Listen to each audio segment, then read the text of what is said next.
Hello दोस्तों, मैं आपकी केमिस्ट्री टीचर। मैं आपको चैप्टर फर्स्ट कराऊंगी क्लास 11th केमिस्ट्री की, उसके एनसीईआरटी एक्सरसाइजेस के आपके मैं एक एक क्वेश्चन आपको मैं कराऊंगी। तो देखिए, पहला क्वेश्चन क्या है, give molecular mass of the following compounds first, second, third. तो फर्स्ट H2O है। H2O में 2 एटम हाइड्रोजन के हैं और 1 एटम ऑक्सीजन का है। तो 2 एटम हाइड्रोजन के हैं तो 2 आ गए यहाँ पे, और क्या है 1 उसका एटॉमिक मास हुआ, तो यहाँ पे 2 × 1 प्लस एटॉमिक मास ऑक्सीजन का 16 है, एटम क्या है 1 है, तो 16 × 1 तो 2 + 16 18 यू हुआ इसका मॉलिक्यूलर मास। फिर आते हैं CO2 पे, CO2 12 + 2 × 16 12। यहाँ पे × 1 हमने लिखा नहीं क्योंकि कार्बन का एक ही है, वो 12 ही आता, तो 16 × 2 32। तो यहाँ पे इसका मॉलिक्यूल का मास क्या हुआ 44 यू। कार्बन का 12 है, प्लस 4 × 1 12, 12 + 4 16। यहाँ पे क्या है कि यहाँ पे हाइड्रोजन का 1 है मास, तो हाइड्रोजन के 4 एटम हैं, तो ये इसका एटॉमिक मास हुआ, मॉलिक्यूलर मास हुआ 16। ये एटम्स हैं इंडिविजुअल उनके, वो भी जितने एटम्स होंगे उन्हें उसको भी मल्टीप्लाई करना है। तो देखिए नेक्स्ट क्वेश्चन क्या है, calculate the percentage composition of each element in sodium sulphate Na2SO4, उसका केमिकल फॉर्मूला है। तो क्या यहाँ पे मॉलिक्यूलर मास ऑफ Na2SO4 हम यहाँ पे निकाल लेंगे। तो यहाँ पे जिस तरीके से मैंने पहले क्वेश्चन में बताया, 23 Na का क्या है एटॉमिक मास है, 2 एटम्स Na2 दे रखे हैं तो × 2 प्लस 32 × 1 क्योंकि एक एटम है, प्लस 4 × 16 क्योंकि यहाँ पे 4 एटम ऑक्सीजन के हैं, इस वजह से यहाँ पे 16 उसका ऑक्सीजन का एटॉमिक मास है, तो इस वजह से यहाँ 64 आया। टोटल क्या हुआ 142 यू हुआ। अब परसेंटेज ऑफ सोडियम निकालने के, मास of sodium upon mass of Na2SO4, ये निकालने का फॉर्मूला है। यहाँ पे हमें मास, टोटल मास लिखना होगा जो हमारे मॉलिक्यूल का होगा, और जो जिस एटम का निकाल लेंगे उसका मास लिखना होगा, और उसके 100 से इंटू कर देंगे। तो देखिए क्या आता है, सोडियम का मास होता है 46, Na2SO4 का कितना निकला 142, तो इंटू 100% से कर देंगे, तो इसका आंसर आएगा 2 से अगर हम इसको डिवाइड करेंगे 23 71, और हम अगर इसको डिवाइड करेंगे हमारा आएगा अप्रोक्स 32.4%, 32.4% आएगा। अब हम नेक्स्ट का निकालेंगे, परसेंटेज ऑफ, नेक्स्ट क्या है सल्फ़र, सल्फ़र निकालेंगे। अब देखिए सल्फ़र का कैसे होता है। तो देखिए परसेंटेज ऑफ सल्फ़र ऐसे निकालेंगे, mass of sulphur upon mass of Na2SO4, total mass लिखेंगे मॉलिक्यूल का, और सिंगल जो सल्फ़र है इसका निकालना है, इसको यहाँ पे ऊपर लिखेंगे, 100% करेंगे। अब हम नेक्स्ट देखते हैं ज़रा। तो सल्फ़र का क्या मास होता है 32 होता है, अपॉन 142 × 100%। अब निकालते हैं ज़रा, 2 से 16 अपॉन 71, तो इसका आंसर करीबन आ जाएगा 22.59% या 22.6 भी लिख सकते हैं। अब परसेंट ऑफ ऑक्सीजन क्या करेंगे, हम अलग से नहीं निकालने के। अब हमें पता ही है कि टोटल परसेंट क्या है 100% है, तो 100% में से माइनस कर देंगे 32.4 को, और इसको प्लस करके हम क्या कर देंगे माइनस कर देंगे, जो आएगी वो परसेंटेज ऑफ ऑक्सीजन निकल जाएगी, अप्रोक्स आ जाएगी आपकी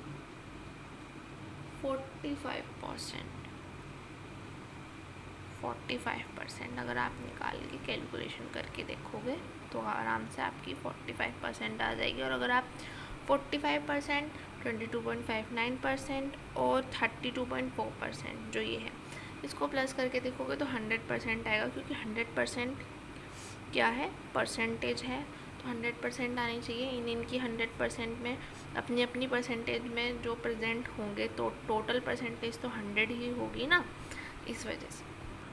तो अब हम देखते हैं third question, determine the molecular formula of an oxide of iron in which the mass percent of iron and oxygen are 69.9% and 30.1%। तो अब देखिए मास परसेंट दे रखे हैं आयरन की 69.9, ऑक्सीजन की 30.1, तो एटॉमिक मास क्या होगा, एटॉमिक मास हम निकाल लेंगे। एटॉमिक मास तो क्या होता है, आयरन का 56 होता है, मतलब वो तो हमें पता है। ये ऑक्सीजन का क्या होता है, ऑक्सीजन का होता है 16, सॉरी मैं 32 लिख रही थी, 32 सल्फर का होता है, 16 होता है ऑक्सीजन का। हम देखें रिलेटिव नंबर ऑफ एटम्स निकाल लेंगे। रिलेटिव नंबर ऑफ एटम्स निकालने के लिए क्या करेंगे, 69.9 को 56 से डिवाइड करेंगे और 30.1 को 16 से डिवाइड करेंगे। ऐसा हम क्यों कर रहे हैं, देखो अगर कोई मॉलिक्यूल बना अपनी अपनी परसेंटेज, अब तुम इस दोनों को प्लस करके देखो 69.9 और 30.1 को, 100% आएगी। अब वे अपनी अपनी परसेंटेज में मॉलिक्यूल बना रहे, 69.9 से बना रहा, ये 30.1 से बना रहा होगा, जो भी मॉलिक्यूल बना रहा होगा। हमें वो भी दिया नहीं क्या मॉलिक्यूल बन रहा है, कुछ भी बन सकता है। मॉलिक्यूलर फॉर्मूला निकाल लेंगे तो मॉलिक्यूल भी निकल जाएगा कि किस फॉर्म में है, किस तरीके से, कितने कितने एटम दे रखे हैं उन्होंने।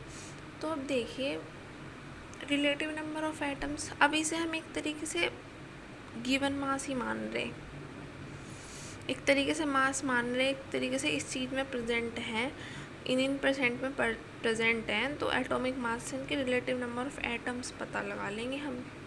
तो देखते हैं 69.9 और 56 से डिवाइड करते हैं तो क्या आता है 1.24, और इससे डिवाइड करेंगे तो अप्रोक्स आ जाएगा 1.88।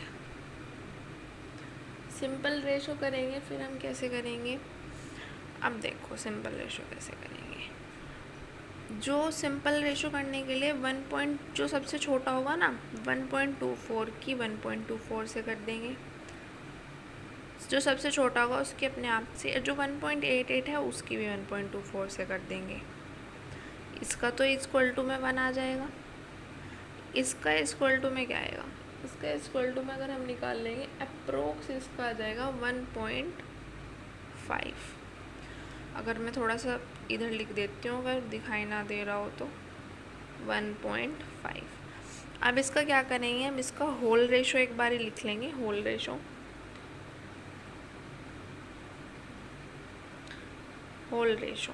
तो होल रेशो आयरन का आ जाएगा, होल रेशो मतलब होल नंबर में कर लेंगे। तो होल रेशो में क्या करेंगे, जैसे इनका 1 आ रहा था, फ़िलहाल ये लिख लेते हैं सिंपल रेशो, फिर ऑक्सीजन लिख लेते हैं, ऑक्सीजन का 1.5 आ रहा, तो इन्हें होल में करने के लिए किस नंबर से मल्टीप्लाई करें कि जो होल नंबर में क्या नाम है आ जाए। तो अब क्या करेंगे, इससे 2 से मल्टीप्लाई करेंगे। 2 से हमने क्यों करी, क्योंकि 1 की तो किसी से भी कर लोगे तो मल्टीप्लाई तो होल नंबर ही आ जाना, क्योंकि 1 खुद होल नंबर है। अब ये है पॉइंट में, ये है डेसिमल में, तो इसकी देखनी है। अगर 1.5 की 1 से करते तो 1.5 ही आता, 3 से करोगे तो 1.5 की 4.5 आएगा। तो हमें छोटे से छोटा देखना है 2। अब 1.5 की तुम 2 से करोगे तो 3 आ जाएगा और इसका 2 आ जाएगा।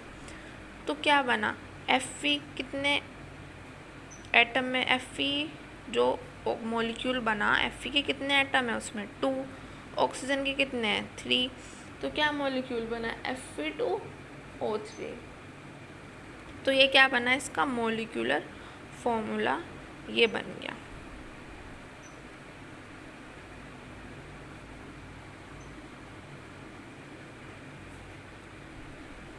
तो नेक्स्ट क्वेश्चन देखते हैं 1.4, calculate the amount of carbon dioxide that could be produced when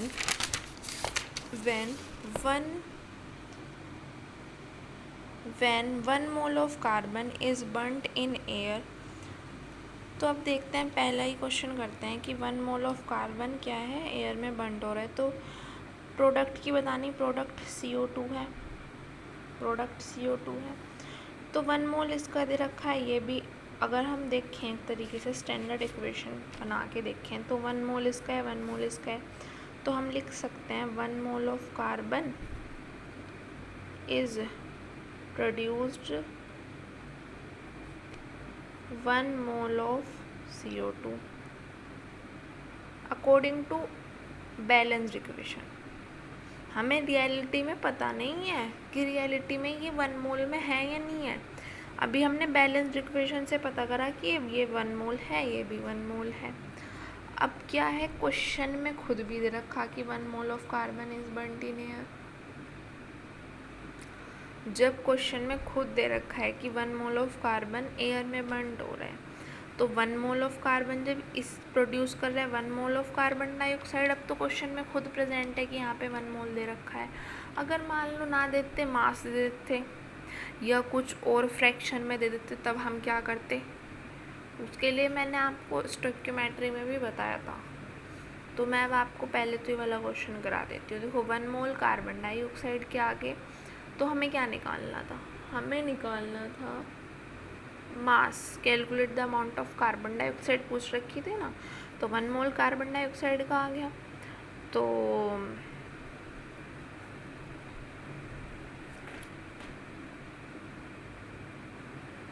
1 mole of carbon dioxide CO2 is produced. तो यहाँ पे लिख दो N is equal to given mass upon molar mass. Okay, N क्या आया 1, given mass हमें निकालना है, मोलर मास कितना होगा CO2 का।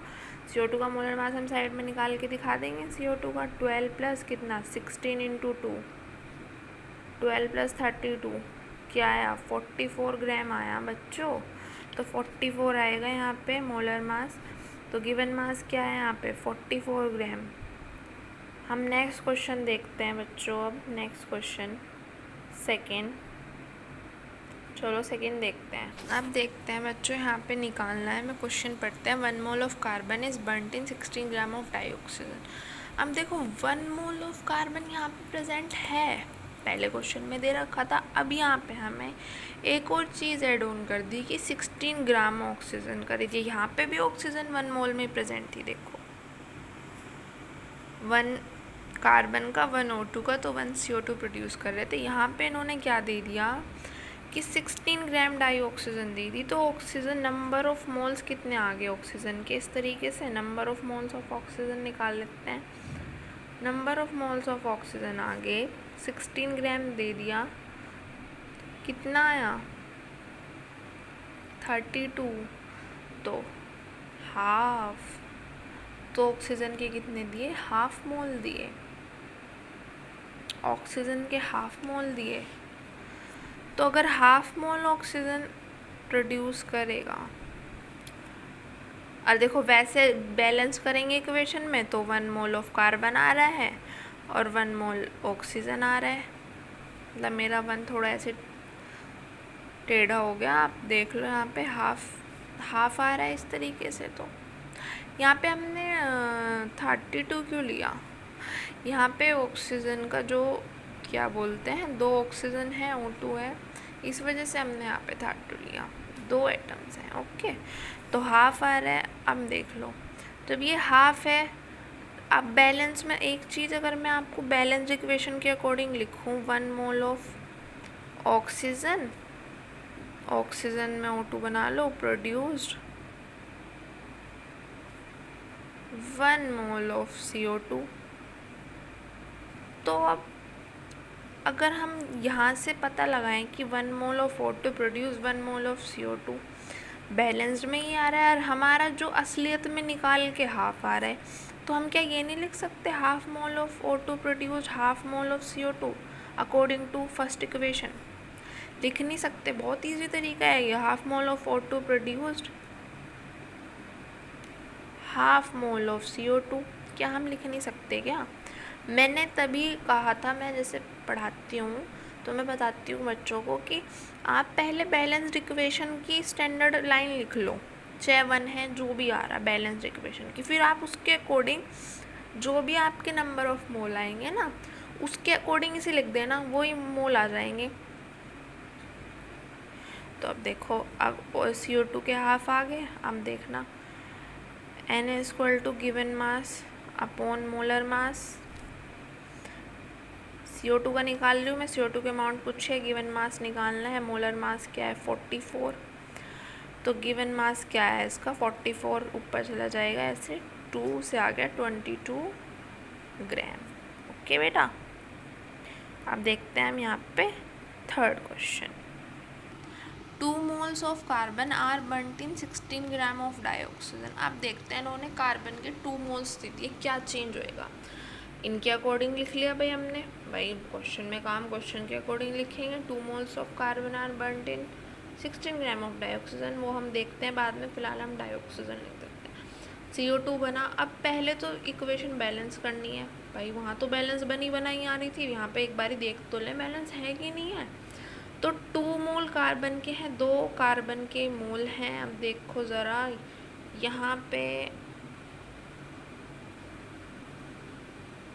यहाँ पे ऑक्सीजन के क्या है, ऑक्सीजन 2 है, कार्बन 1 है। अब हमें क्या करना होगा, हमें यहाँ पे पूरे कर रहे हैं। कार्बन हमारे यहाँ पे 1 आ रहा है तो यहाँ पे 2 कर देंगे, 2 कार्बन हो गए। ऑक्सीजन यहाँ पे 4 हो गया, तो ऑक्सीजन के भी यहाँ पे 2 लगा देंगे, ऑक्सीजन भी 4 कर देंगे। बैलेंस्ड इक्वेशन ये बनी। अगर हम बैलेंस्ड इक्वेशन से देखें कि कैसे लिखेंगे हम, तो इस तरीके से लिख सकते हैं हम कि 2 mole of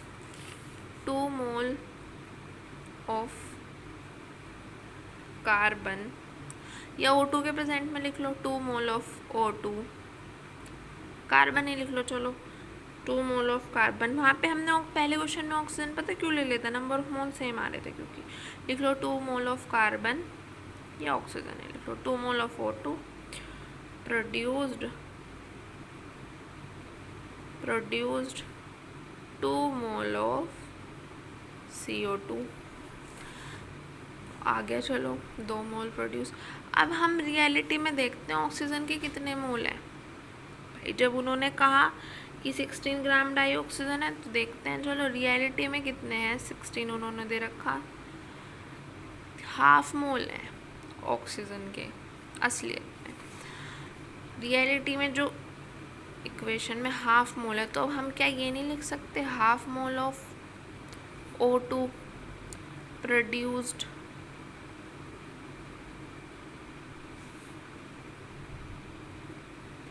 half mole of CO2, क्या हम लिख नहीं सकते क्या? आप सोचो, आप ये चीज़ देखो, जब 2 मोल हैं, 2 सेम है, 2 सेम है, 2 सेम आ रहा कि 2 मोल O2 produce 2 mole of CO2, मैं तब तो मानती कि 2 मोल of O2 produce 1 mole of CO2, मैं तब सोचती।